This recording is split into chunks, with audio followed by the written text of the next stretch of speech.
السلام عليكم ورحمة الله وبركاته. إن الحمد لله نحمده ونستعينه ونستغفره ونعوذ بالله من شرور أنفسنا ومن سيئات أعمالنا. من يهده الله فلا مضل له ومن يضلل فلا هادي له. وأشهد أن لا إله إلا الله وحده لا شريك له وأشهد أن محمدا عبده ورسوله أما بعد. فأعوذ بالله من الشيطان الرجيم. بسم الله الرحمن الرحيم. قالوا سبحانك لا علم لنا إلا ما علمتنا إنك أنت العليم الحكيم. قال رب اشرح لي صدري ويسر لي أمري واحلل عقدة من لساني يفقه قولي ربي زدني علما. அளவற்ற அருளாளனும் நிகரற்ற அன்புடையோனுமாகிய அல்லாஹுவின் திருப்பெயர் போற்றி புகழ்ந்து ஆரம்பம் செய்கின்றேன். அந்த ஏக இறைவனின் சாந்தியும் சமாதானமும் இறுதி தூதர் முஹம்மதுர் ரசூலுல்லாஹ் ஸல்லல்லாஹு அலைஹி வஸல்லம் அன்னவர்களின் மீதும் அன்னவர்கள் குடும்பத்தார்கள், தோழர்கள், தாபிஈன்கள், தபஉ தாபிஈன்கள், சத்தியத்தையும் ஏகத்துவத்தையும் நமக்கு எடுத்து சொன்ன இமாம்கள், குறிப்பாக சத்தியத்தை அறிந்து அதன் அடிப்படையில் நமது வாழ்க்கையை அமைத்து கொள்ள வேண்டும் என்கிற உயர்ந்த எண்ணத்தோடு இரவு தொழுகையை தொழுது முடித்துவிட்டு அவனுடைய இல்லத்தில் அமர்ந்து அவனுடைய மார்க்கத்தை கேட்டறிவதற்காக இங்கு குழுமிருக்கும் நம்மவர்கள் அனைவர்களின் மீதும் வந்து சேரட்டுமாக என்று பிரார்த்தித்தவனாக எனது உரையை நான் ஆரம்பம் செய்கின்றேன்.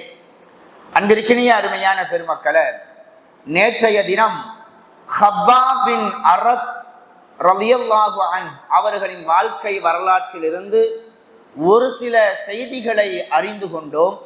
அதனுடைய தொடர்ச்சியை இன்ஷா அல்லாஹ் இன்றைக்கு நாம் பார்க்க இருக்கிறோம். வரலாறுகளில் அதிகம் பேசப்படாத நபித்தோழர்களில் இவரும் ஒருவர். ஆங்கிலத்தில் இவர்களுடைய வாழ்க்கை குறிப்பு மொழிபெயர்க்கப்பட்டிருக்குது. சியரு அஅலாமின் நுபலா அப்படின்ட்டு ஒரு வரலாற்று நூல், ரொம்ப அற்புதமான ஒரு நூல். நிறைய நபித்தோழர்களுடைய வரலாறு ஆத்தன்டிகேட்டா ஆதாரபூர்வமான செய்திகள் மட்டும் பதியப்பட்ட ஒரு நூல் சியரு அஅலாமின் நுபலா. அதுல இருந்து ஆங்கிலத்துல ஒரு சில விஷயங்கள், குறிப்புகள் இவர்களை பற்றி மொழிபெயர்க்கப்பட்டிருக்குது. உருது மொழியில அல்ஹம்துலில்லாஹ் நிறைய விஷயங்கள் இவர்களை குறித்து இருக்குது. ஆனா பெரும்பாலும் பலவீனமான செய்திகள் அதிகமாக இருக்குது. ஹப்பாபின் அரத்தை குறித்து நம்பகமான சஹீஹான செய்திகள் மட்டுமே இங்கு பகிரப்படுது. நேற்றைய தினம் நாம் பார்த்தோம், உம்மு அம்மார் என்கிற ஒரு பெண்மணி அடிமை சந்தையில இருந்து இந்த ஹப்பாபின் அரத்தை விலைக்கு வாங்கி வருகிறார். விலைக்கு வாங்கப்பட்ட இந்த ஹப்பாபை வாள்கள், கேடயம் இவைகளையெல்லாம் செய்யக்கூடிய ஒரு கொல்லனிடம் இவரை ஒப்படைக்கிறார். அவரிடமிருந்து நல்ல வேலைகளை எல்லாம் இவர் கற்றுக்கொள்கிறார். இதுவரைக்கும் நம்ம பார்த்தோம். கற்றுக்கொண்ட அந்த வேலையை திறம்பட ஜவ்வாத் அப்படின்னு சொல்லுவாங்க. ஜவ்வாத்னா என்னன்னா,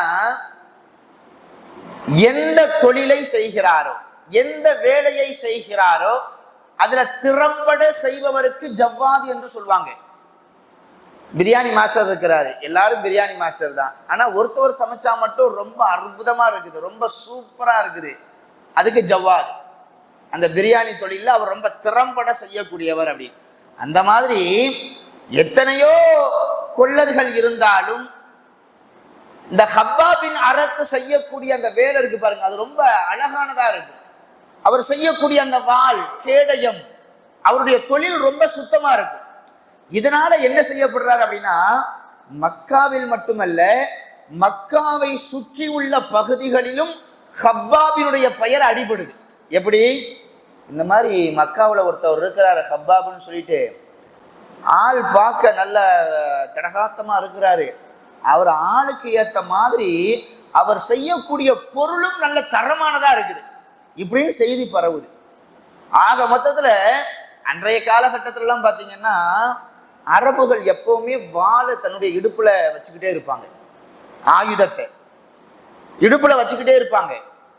அப்ப எல்லோருமே அந்த வாளை அந்த ஆயுதத்தை பயன்படுத்தக்கூடிய பழக்கம் இருந்ததுனால தான் வைத்திருக்கக்கூடிய அந்த ஆயுதம் ரொம்ப அழகா இருக்கணும் அப்படின்னு சொல்லிட்டு ரொம்ப ஆசைப்படுவாங்க. இன்னைக்கு எப்படி எல்லாருடைய கையிலையும் ஒரு மொபைல் இருக்குது, தான் வைத்திருக்கக்கூடிய மொபைல் ரொம்ப சூப்பரா இருக்கணும், கான்ஃபிகரேஷன் நல்லா இருக்கணும், கேமரா நல்லா இருக்கணும், செல்ஃபி எடுத்தா ரொம்ப பயங்கரமா இருக்கணும், இப்பெல்லாம் நம்ம எதிர்பார்க்கிறோம்ல. நம்ம வச்சிருக்கக்கூடிய போன் ரொம்ப நல்லா இருக்கணும் நம்ம எதிர்பார்க்கிறோம்ல. சேம் இதே தான் நபித்தோளுடைய வரல. அந்த அந்த காலகட்டத்தில் எப்படின்னா எல்லோருமே ஆயுதத்தோடு இருப்பாங்க, அந்த ஆயுதம் ரொம்ப சிறப்பா இருக்கணும்னு ஆசைப்படுவாங்க. அதனால எல்லோருமே மக்காவை சுற்றி உள்ள பகுதிகளில் எல்லாரும் அந்த ஆயுதத்தை செய்வதற்காக வேண்டி யாரை தேடி வர ஆரம்பிச்சிட்டாங்க? ஹப்பாப் ரலியல்லாஹு தேடி வர ஆரம்பிச்சிட்டாங்க. ஓரளவிற்கு ஹப்பாபை பற்றி உண்டான ஒரு அறிமுகம், அவருடைய தொழிலை குறித்து அவருக்கு ஒரு அறிமுகமே ஆயிடுச்சு. இப்படி போய்கிட்டே இருக்கும் போதுதான் ஏற்கனவே நம்ம சொன்னோம்ல, ஹப்பாபுடைய உள்ளத்துல ஒரு எண்ணம் இருந்துச்சு. என்ன எண்ணம்? இந்த மக்கத்து காஃபிர்கள் இந்த மக்காவுல இறை வணக்கம்னு சொல்லிட்டு ஒண்ணு செய்யறாங்க, வணக்க வழிபாடுன்னு சொல்லிட்டு செய்யறாங்க. இது எதுவுமே சரி கிடையாது, எங்கேயோ ஒரு தவறு இருக்குது, ஆனா அது என்னன்னு நமக்கு தெரியல, அதை புலம்பிக்கிட்டே இருக்கிறார். அப்பதான் அல்லாஹ்வின் தூதர் ஸல்லல்லாஹு அலைஹி வஸல்லம் அவங்க இப்படிப்பட்ட ஒரு கொள்கையை சொல்றாரு. என்ன கொள்கை? லா இலாஹ இல்லல்லாஹ் முஹம்மதுர் ரசூலுல்லாஹ், அல்லாஹ்வை தவிர வணங்குவதற்கு இறைவன் வேற யாரும் கிடையாது, முஹம்மதாகிய நான் அல்லாஹுடைய தூதராக இருக்கிறேன் இப்படின்ற ஒரு செய்தியை முஹம்மது சொல்றாரு. அப்படின்ற ஒரு செய்தி கேள்விப்பட்ட உடனே ஹப்பாப் என்ன செய்யறாருன்னா, முதல் தடவையா ரசூலுல்லாஹ்வை சந்திக்கிறாங்க. முதல் தடவை சந்திச்சு ரசூலுல்லாஹ்ட்ட இருந்து சில செய்திகளை கேட்கிறாங்க. கேட்ட மாத்திரத்திலேயே இது சத்தியம் அப்படின்னு சொல்றாங்க, அதை உணர்ந்துகிட்டாங்க, ஏகத்துவ கலிமாவை சொல்றாங்க, இஸ்லாமிய வட்டத்துக்குள்ள வந்துடுறாங்க. அதுக்கப்புறம் என்ன ஆகுதுன்னா, அடிக்கடி ரசூலுல்லாஹ்வை சந்திக்க போறாங்க. எங்க சந்திக்க போவாங்கன்னா, மக்காவுல அர்கம் அப்படின்ற ஒரு நபித்தோழர் உண்டு. ஆரம்ப காலகட்டத்திலேயே இஸ்லாத்தை ஏற்றவர் என்று சொல்வதோடு விட்டுவிடாமல் தன்னுடைய வீட்டையே தாவா களமாக ஆக்கியவர். ஆரம்ப காலகட்டத்தில் இந்த ரகசியமா இந்த 5 பேர் 6 பேர் 7 பேர் 10 பேர் இஸ்லாத்துக்கு வந்தாங்கல்ல, அவங்க எல்லாம் எப்படின்னா வெளிப்படையா அந்த சத்தியத்தை பேச முடியலை. வெளிப்படையா ஒரு அந்த 10 பேர் சேர்ந்து எங்கேயாச்சும் பேசினாங்கன்னா பெரிய பிரச்சனை வந்துடும். அதனால என்ன செய்வாங்கன்னா, மறைமுகமாக தங்களுடைய சத்திய கொள்கையெல்லாம் பரிமாறிக்கிடுவாங்க. அதற்கு தேர்ந்தெடுக்கப்பட்ட ஒரு வீடு தான் அர்கம் ரலியல்லாஹுடைய வீடு. அது சாதாரணமானதெல்லாம் கிடையாது. வெளியில மக்களுக்கு இந்த அர்க்கம் இந்த மாதிரி செய்யறாரு, முஹம்மதுக்கு அடைக்கலம் கொடுக்கிறாரு, அவர் கொண்ட கொள்கையை மக்களுக்கு பரப்புறதுக்கு தன்னுடைய வீட்டை கொடுக்கிறாரு அப்படின்னு மட்டும் தெரிஞ்சுது அப்படின்னா பயங்கரமான சோதனைகள்லாம் வரும். அதெல்லாம் தெரிஞ்சுதான் தன் வீட்டையே என்ன செய்யறாரு, தாவா களமாக மாத்துகிறார். அவர் ரசூல் ஸல்லல்லாஹு அலைஹி வஸல்லம் அவங்களும் அர்கம் ரலியல்லாஹு வீட்டுக்கு வந்துருவாங்க. ரகசியமா சில நபித்தோழர்களும் எங்க வருவாங்க, அர்கம் ரலியல்லாஹு வீட்டுக்கு வந்துருவாங்க. இருட்ட உடனே எல்லாரும் அங்க வருவாங்க, பகல்ல இல்லை. இருட்டு வந்த உடனே எல்லாரும் அந்த வீட்டுக்குள்ள யாரும் நம்மளை பார்க்குறாங்களா, யாருடைய பார்வை நம்ம மீது படுதா அப்படின்னு பார்த்து ஒவ்வொருத்தவங்களா வருவாங்க. அதிகாலையினுடைய வெளிச்சம் வருவதற்கு முன்பாக ஒவ்வொருத்தவங்களா களைவாங்க.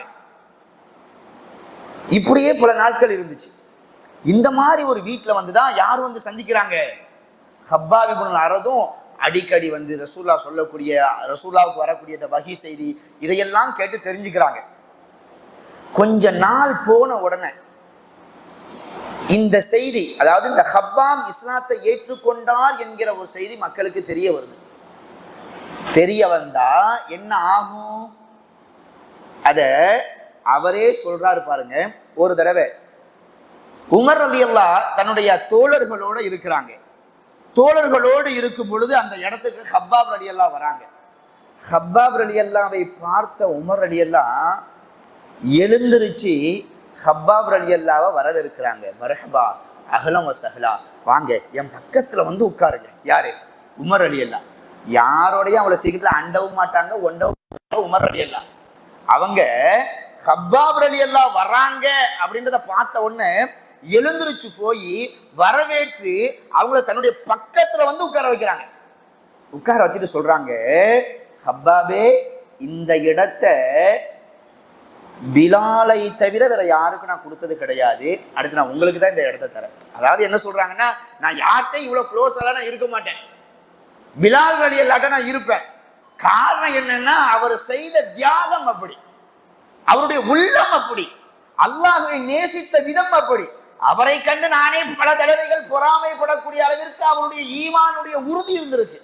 அவருக்கு அடுத்து இந்த இடத்தை நான் யாருக்கு கொடுக்குறேன்னு நான் உங்களுக்கு தான் கொடுக்குறேன் அப்படின்னு சொல்லிட்டு உட்கார வச்சுட்டு உமர் ரலியல்லாஹு ஹப்பாப் ரலியல்லாஹு சொல்றாங்க, என் அருமை தோழரே, நீங்க ஆரம்ப காலகட்டத்தில் இஸ்லாத்தை ஏற்று நிறைய துன்பங்களை அனுபவிச்சிருப்பீங்கல்ல, அதுல ஏதாச்சும் ஒரு செய்தி எங்களுக்கு சொல்லுங்களேன் அப்படின்னு சொல்றாங்க. யாரு? உமர் ரலியல்லாஹு சொல்றாங்க, ஹப்பாபே, நாங்களெல்லாம் சிறிது காலத்திற்கு பிறகுதான் இஸ்லாத்திற்கு வந்தோம். ஆனா நீங்க அப்படி அல்ல.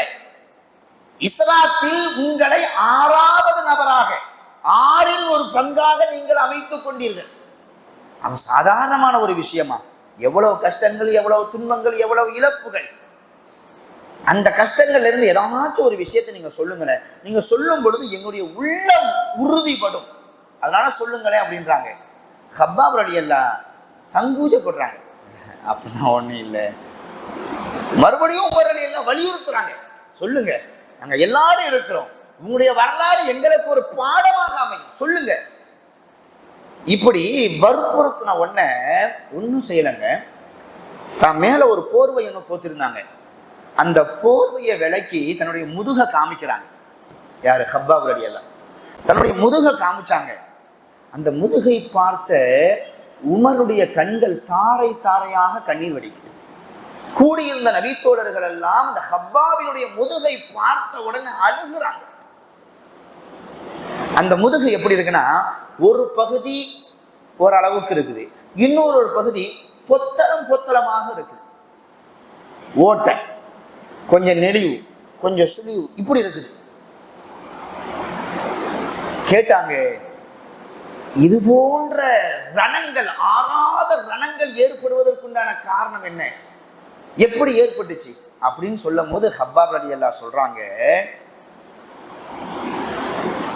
நான் சத்திய மார்க்கத்தை ஏற்றுக்கொண்ட ஆரம்ப காலகட்டம், அல்லாஹ்வின் தூதர் ஸல்லல்லாஹு அலைஹி வஸல்லம் அவர்கள் இறை செய்தி என்று சில விஷயங்களை சொல்லுவாங்க. அதை கேட்ட எனக்கு உள்ளத்துல அடக்கி வைக்கக்கூடிய சக்தி இல்லை.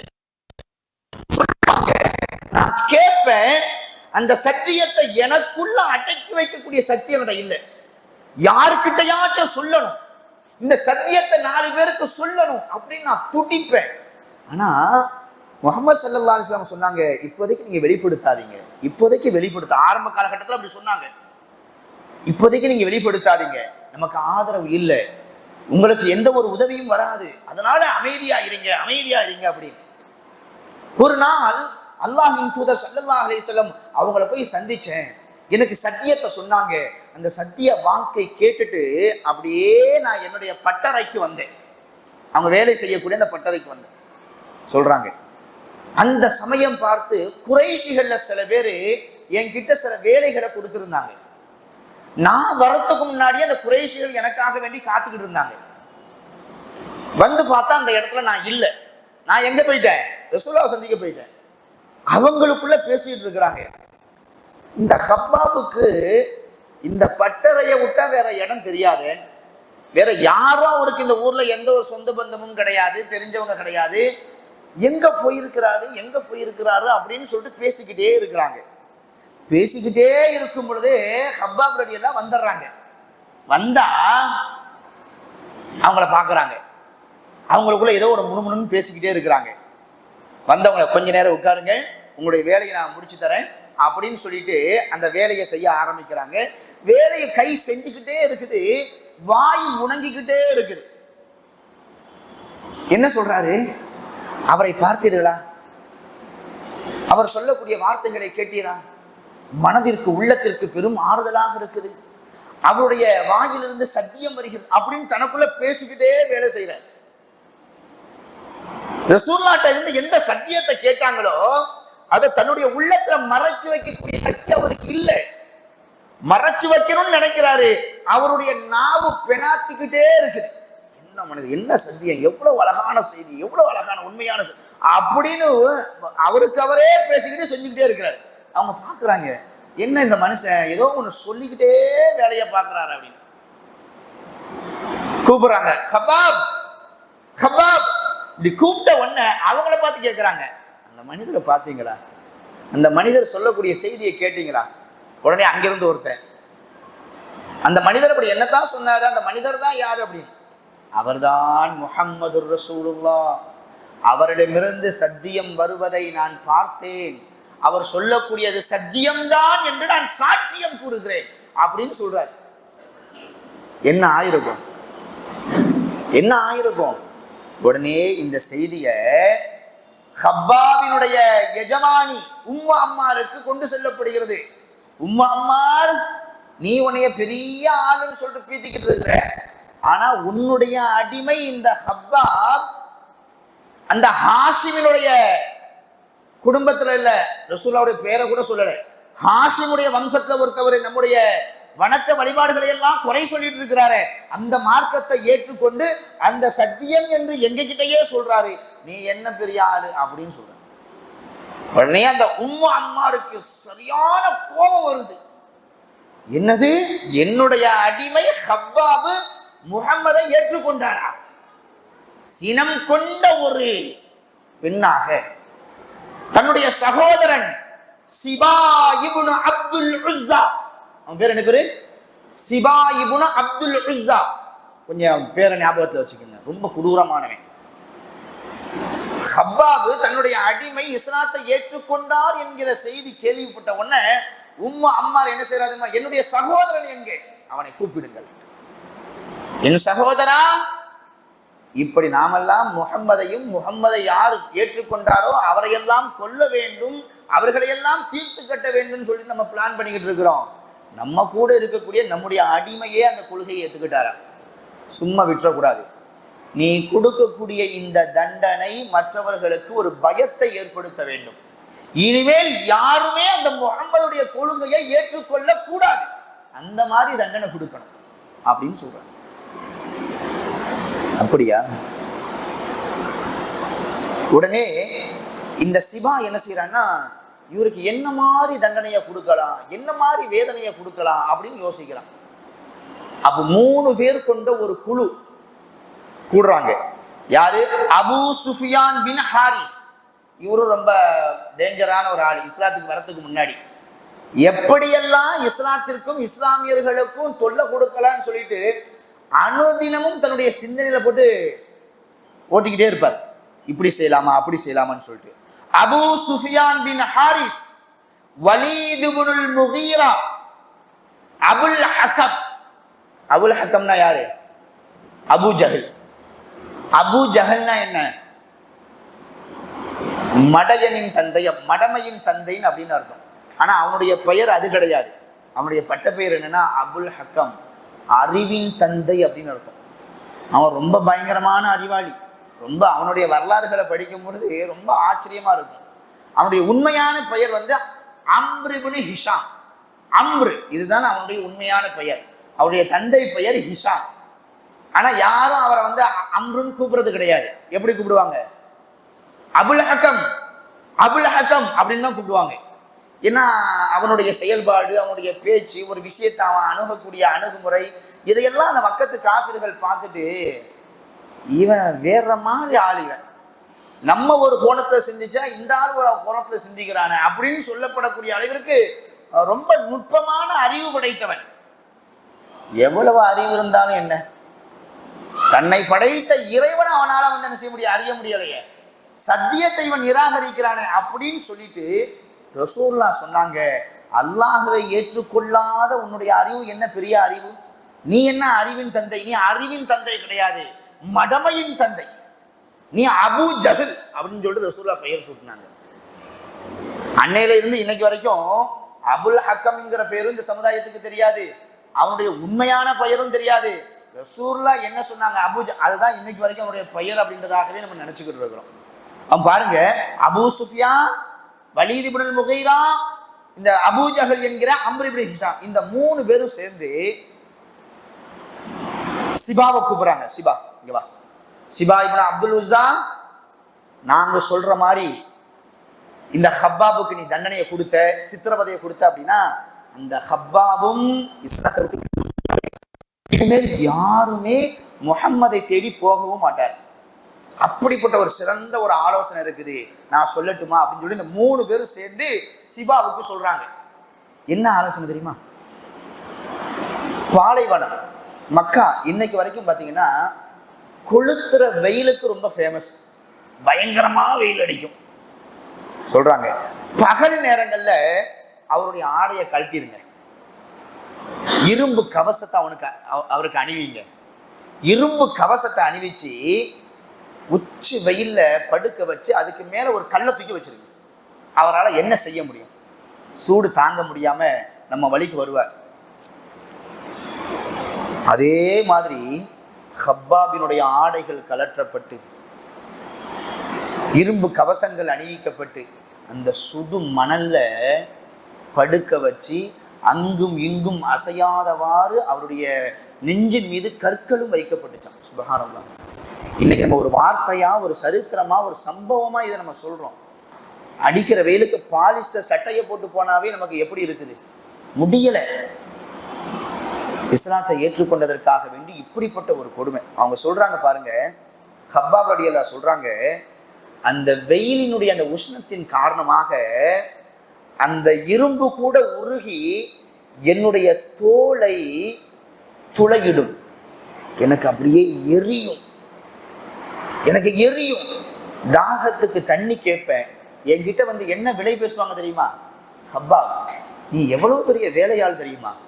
உன்கிட்ட பொருள் தயாரிச்சு அதை கொண்டு போகிறதுக்கு எவ்வளவு பேர் லைன்ல இருக்கிறாங்க. உனக்கு சொந்தமாகவே அந்த பட்டறையை வச்சு தரும், நீ அடிமையிலிருந்து விடுதலை செய்யப்படுவாய், நீனும் சுதந்திரமானவனாய் இருப்பாய். நீ செய்ய வேண்டியதெல்லாம் என்ன அப்படின்னா, நீ கொண்டிருக்கக்கூடிய அந்த கொள்கையை மட்டும் விட்டுருப்பா. எதுக்குப்பா இவ்வளவு கஷ்டப்படுற? வேணாம்ப்பா, இந்த கொள்கை வேணாம்ப்பா, இந்த கொள்கை வேணாம்ப்பா. நம்மள நிறைய பேர் நினைச்சுக்கிட்டு இருக்கிறோம், சரியா இருந்தா, தொழுகை சரியா இருக்குது, ஜக்காத்து சரியா கொடுத்துறோம், எல்லாம் கரெக்டா இருக்கிறோம், அல்லாஹ் நமக்கு எந்த சோதனையும் தரமாட்டான், அல்லாஹ் நம்மளை நல்லா வச்சிருக்கணும் அப்படின்னு நம்ம நினைப்போம். ஆனா உண்மை என்ன தெரியுமா? என்னைக்கு நம்ம சரியா இருக்கிறோமோ அன்னைக்குதான் எல்லா சோதனையும் வரும்.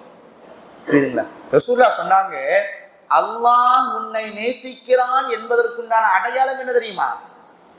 உனக்கு நிறைய சொத்து சோகம் தரது, உடல் ஆரோக்கியத்தை தரது, வசதி வாய்ப்புகளை தரது, இதெல்லாம் நீங்க நினைச்சுக்கிட்டீங்களா? இல்லைங்க.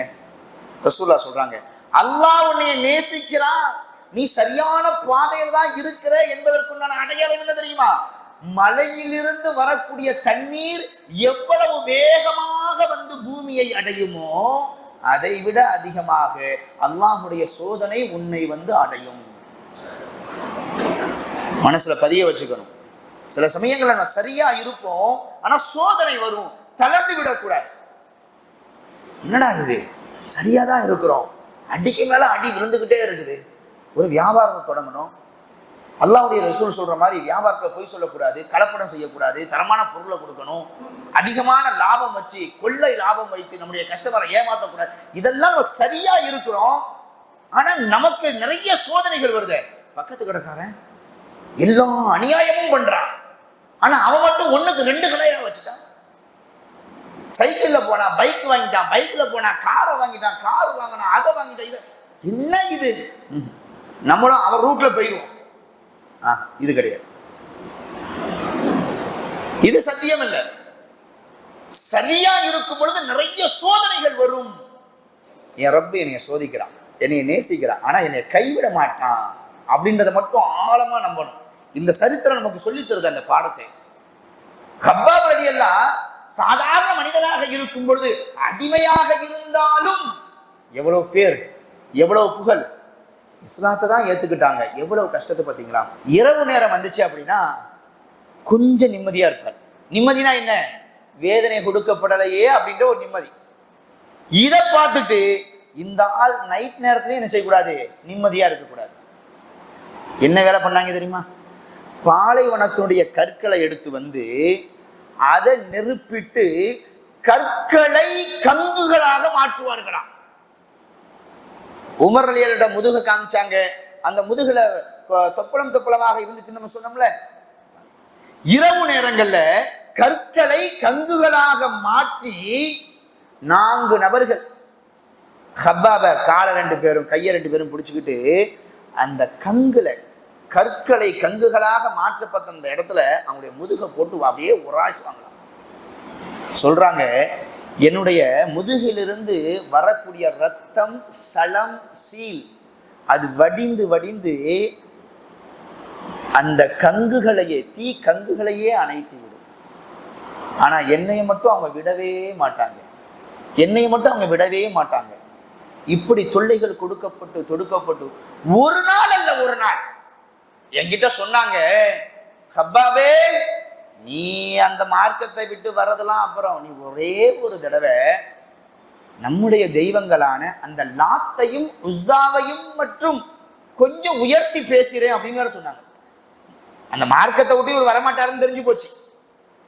இவ்வளவு கொடுமைப்படுத்தியும் நம்முடைய மனசுக்கு ஒரு ஆறுதலா, நம்ம இவ்வளவு கொடுமைப்படுத்திட்டோம், அதனால இவர்கிட்ட இருந்து இதையாச்சும் நம்மளால பெற முடிஞ்சுதே அப்படின்னு நாங்க ஆறுதல் பெறுவதற்காக வேண்டி நம்முடைய தெய்வங்களான லாத்தையும் உஸ்ஸாவையும் பத்தி 2 வார்த்தை ஏதாச்சும் சொல்லிடுறேன். 2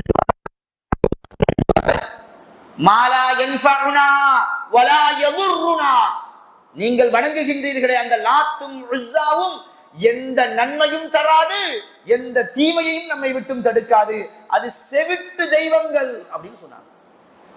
வந்துச்சு பாருங்க கோபம். இவனை எதுவுமே செய்ய முடியாது, இவன் இப்படித்தான் அப்படின்ற மாதிரி ஒரு எண்ணத்தை அந்த காஃபிர்களுடைய உள்ளத்திலே வர வச்சுட்டாங்க. சொல்றாங்க, ஒரு நாள் நான் ரொம்ப கஷ்டப்பட்டு மனவேதனைக்கு உள்ளாக்கப்பட்டு இருந்தேன். அந்த வழியாக ரசூலுல்லாஹ் போனாங்க. என்னை பார்த்து நின்னுட்டாங்க. என்கிட்ட சில வார்த்தைகளை ஆறுதலா பேசினாங்க. எனக்கு மனசுக்கு ரொம்ப சந்தோஷமா இருந்துச்சு. ரசூலுல்லாஹ் என்னோடு பேசிய இந்த விஷயத்தை என்னுடைய எஜமானி உம்மு அம்மார் பார்த்துட்டான்.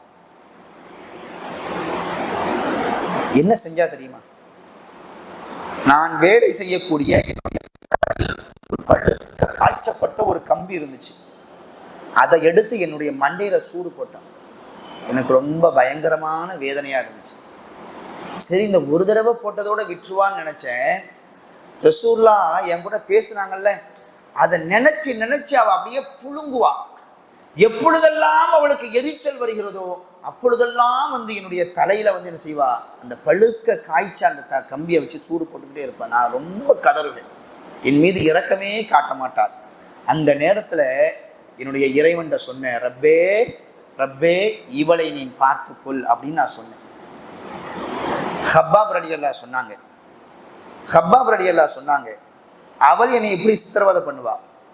அவனுடைய தம்பி இருக்கலாம் பாருங்க, சிபா இப்னு அப்துல் உஸ்ஸா, அவன் தன்னுடைய நண்பர்களை எல்லாம் அழைத்து வந்து, இந்த இலி பிறவி யானை, இலி மரணத்தை சுவைக்கக்கூடிய இவனை எப்படி வேண்டுமானாலும் நீங்கள் பயன்படுத்திக் கொள்ளுங்க அப்படின்னு சொல்லுவான். அவனுடைய நண்பர்கள் எல்லாம் என்னை கேலி செய்வார்கள், பொறுத்துக் கொள்வேன்.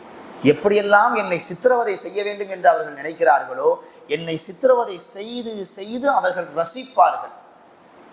அல்லாஹ்ட்ட கையேந்திரன், யா அல்லாஹ் என்னுடைய மரணம் இலி மரணம் என்று இந்த சிபா இப்னு அப்துல் உஸ்ஸா சொல்கிறான், இவனையும் நீ பார்த்துக்கொள் அப்படின்னு அல்லாஹ்ட்ட கையேந்திரன்.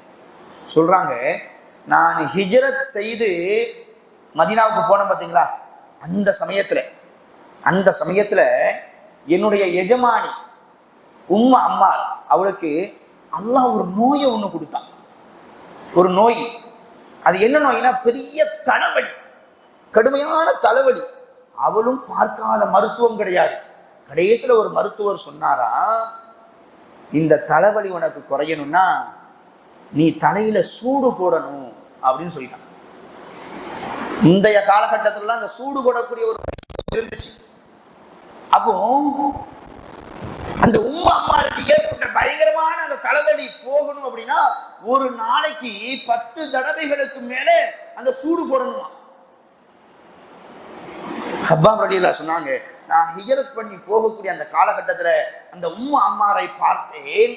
அவளுடைய வீட்டுல இருந்து கழுதை ரொம்ப வேகமாக சத்தம் போட்டா எப்படி சத்தம் வரும், அந்த மாதிரி ஒரு அலறல் சத்தம் வரும். என்ன அப்படின்னு சொல்லி பார்த்தா தனக்கு தானே சூடு போட்டுக்கிடுவாளாம். அந்த சூட்டினுடைய வலி தாங்க முடியாம கழுதையை போல கத்துவாளாம். அப்ப நான் நினைச்சேன், என் ரப்பு என்னுடைய பிரார்த்தனையை அங்கீகரிச்சுட்டான், என்னுடைய ரப்பு என் பிரார்த்தனையை அங்கீகரிச்சுட்டான் அப்படின்னு நான் நினைப்பேன். உஹது போர்க்களத்துல சிவா இப்னு அப்துல் உஸ்ஸா ரொம்ப கொடூரமான முறையில் கொல்லப்பட்டு ரொம்ப கேவலமான ஒரு முறையில் கிடந்தான். அவனை பார்த்து என்னுடைய ரப்பிட்ட சொன்ன, ரப்பே ஒரு நேரத்துல என்னுடைய மரணம் இனி மரணமாக ஆகும் சொல்லிட்டு இவன் சொன்னான். காஃபிர்களுடைய இறை மறுப்பாளனுடைய மரணம்தான் இழிவாக இருக்கும் என்பதை காட்டிவிட்டாய், உனக்கே எல்லா புகழும் என்பதாக சொன்னான். இவ்வளவு சிரமங்கள், இவ்வளவு கஷ்டங்கள், இதையெல்லாம் சொல்லி முடிச்ச உடனே உமர் ரலியல்லாஹு சொன்னாங்க, உங்களுடைய வாழ்க்கை எங்களுக்கு சிறந்த பாடம், உங்களுடைய வாழ்க்கை எங்களுக்கு சிறந்த பாடம் என்பதாக சொன்னாங்க. நிறைய நபித்தோழர்கள் ஹப்பாப் ரலியல்லாஹு ரொம்ப நேசிச்சாங்க. அந்த நேசிச்சதுக்கு உண்டான காரணம் என்ன அப்படின்னா, ஹப்பாப் ரலியல்லாஹு சொந்த பந்தம் மக்காவுல கிடையாது, அவங்கள என்ன செஞ்சாலும் யாரும் கேட்கறதுக்கும் ஆள் கிடையாது. அந்த மாதிரி நேரத்திலையும் கூட எவ்வளவோ கஷ்டங்கள் கொடுத்தாலும் கூட அவங்க என்ன செஞ்சதில்லை, ஒரு பொழுதும் கூட ஏன் நம்ம இந்த மார்க்கத்துக்கு வரணும், இவ்வளவு கஷ்டங்களை ஏன் அனுபவிக்கணும் அப்படின்னு நினைச்சதே கிடையாது. ஒரு தடவை அவங்க சொல்றாங்க பாருங்க, ரொம்ப வேதனை தாழ முடியாம நான் ரசூலுல்லாஹ்ட்ட போனேன். ஒரு நாள் ரசூல் ஸல்லல்லாஹு அலைஹி வஸல்லம் அந்த காபாவினுடைய நிழல்ல சாய்ந்தவர்களாக நான் ரசூலுல்லாஹ்ட்ட போனேன். யா ரசூலல்லாஹ், லக்கத் லகீனா மினல் முஷ்ரிகீன ஷித்தா, இந்த முஷ்ரிக்கீன்க எவ்வளவு கஷ்டத்தை கொடுக்குறாங்க உங்களுக்கு தெரியதானே செய்யும். சொல்றாங்க, அலா தஸ்தன்சிரு லனா அலா ததுல்லாஹ லனா, எங்களுக்காக வேண்டி அல்லாஹ்ட்ட நீங்க துஆ செஞ்சா என்ன, அல்லாஹ்வுடைய உதவி எங்களுக்கு வரட்டுமே, அல்லாஹ்ட்ட கொஞ்சம் துஆ செய்யுங்களேன் அப்படின்னு நான் சொன்னேன். அதுக்கு ரசூல் ஸல்லல்லாஹு அலைஹி வஸல்லம் சொன்னாங்க, வலாகின்னகும் தஸ்தஅஜிலூன், வலாகின்னகும் தஸ்தஅஜிலூன், நீங்க ரொம்ப அவசரப்படுறீங்க, பொறுமையாகிறீங்க. யாரை பார்த்து சொன்னாங்க? ஹப்பாப் ரலியல்லாஹு பார்த்து. இஸ்லாத்தை ஏற்றுக்கொண்டதற்காக வேண்டி இப்படிப்பட்ட சிரமங்களை மேற்கொண்ட இந்த நபியை இந்த நபித்தோழரை பார்த்து ரசூலுல்லாஹ் சொன்னாங்க, வலாகின்னகும் தஸ்தஅஜிலூன், நீங்க ரொம்ப அவசரப்படுறீங்க. சொன்னாங்க, உங்களுக்கு முன்னாடி கானர் ரஜுலு ஃபீமன் கபலக்கும் யஃபர் லஹு ஃபில் அர்த், உங்களுக்கு முன்னாடி ஒரு சமுதாயம் இருந்துச்சு, இந்த சத்திய கொள்கையை ஏற்றுக்கொண்டதற்காக வேண்டி அவர்களுக்காக வேண்டி பூமியில் ஒரு குழி தோண்டப்பட்டுச்சு. அந்த குழியில் அவர்கள் இறக்கப்பட்டார்கள். ஒரு இரும்பு ரம்பம் கொண்டு வரப்பட்டு அவரின் தலையில் வைத்து அறுக்கப்பட்டது. உடல் 2 கூறாக பிளக்கப்பட்டது. وما يسده ذلك عن دينه ويمشط بأمشاط الحديد ما دون لحمه من عظم ولا عصب. அது மட்டுமல்ல, இரும்பு சீப்புகள் கொண்டு வரப்பட்டு அவருடைய உடம்புல அப்படியே சீவப்படுமா.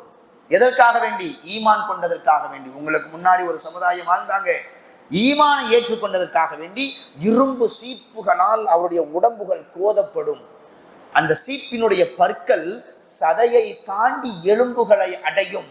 இவ்வளவு துன்பங்கள் கொடுக்கப்பட்டும் கூட அவர்கள் பின்வாங்கவே இல்லை. இப்படியெல்லாம் சிரமத்தை அனுபவிச்சிருக்கிறாங்க, நீங்க ரொம்ப அவசரப்படுறீங்களே அப்படின்னு சொன்னாங்க. இதை கேட்டுட்டு ஹப்பாப் ரலியல்லாஹு என்ன செஞ்சிருப்பாங்க? நம்ம கஷ்டம்னு சொல்லிட்டு சொல்ல வந்தா நமக்காண்டி துவா செய்யாம எவ்வளவு கஷ்டத்தை நம்ம அனுபவிக்கிறோம், இதுக்காண்டி துவா கேட்டு வந்தா ரசூலுல்லாஹ் இப்படி சொல்றாங்களே, போங்க நீங்களும் உங்க மார்க்கமும் அப்படின்னு சொல்லிட்டு போயிட்டாங்களா? என்ன நினைச்சாங்க தெரியுமா? அப்போ நம்மை விடவும் இந்த மார்க்கத்திற்காக வேண்டி நிறைய தியாகம் செஞ்சவங்கெல்லாம் இருக்கிறாங்க. அப்போ இதெல்லாம் ஒரு பெரிய ஒரு தியாகமே இல்லை போல அப்படின்னு நினைச்சிட்டு போனாங்க. சுப்ஹானல்லாஹ், எப்படிப்பட்ட ஒரு மாமனிதரை பார்த்தீங்களா? இப்படியே காலங்கள் கழியுது. அல்ஹம்துலில்லாஹ் கடைசியில் அடிமையாக வந்தாங்க, இவ்வளவு சிரமத்தை அனுபவிச்சாங்க. அது மட்டும் இல்லாம ஹிஜ்ரத் பண்ணி போனாங்க. டைம் ஆயிடுச்சு. எப்படியாச்சும் இந்த வரலாறு இன்னைக்கு முடிச்சிடலான்னு பார்த்தா முடிக்க முடியலை. ஹிஜ்ரத் பண்ணி மதீனாவுக்கு போனாங்க. அங்க போனதுக்கு பின்னாடியும் கூட நிறைய தியாகங்கள் செய்கிறாங்க. அல்லாஹ் பாராட்டி சில வசனங்களை இறக்குறாங்க.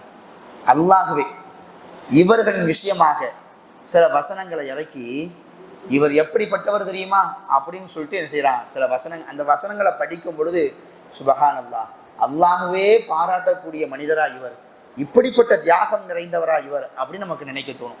இன்ஷா அல்லாஹ் அல்லாஹ் அவரை குறித்து எப்படிப்பட்ட வசனங்களை எல்லாம் பாராட்டி இறக்கினான், நபி ஸல்லல்லாஹு அலைஹி வஸல்லம் அவர்கள் இவர்களை குறித்து எப்படிப்பட்ட பாராட்டு வாசகங்களை எல்லாம் சொன்னாங்க, இவர்களை குறித்து நாளை மறுமையில சொர்க்கத்துல சில செய்திகளை ரசூலுல்லாஹ் சொல்லுவாங்க.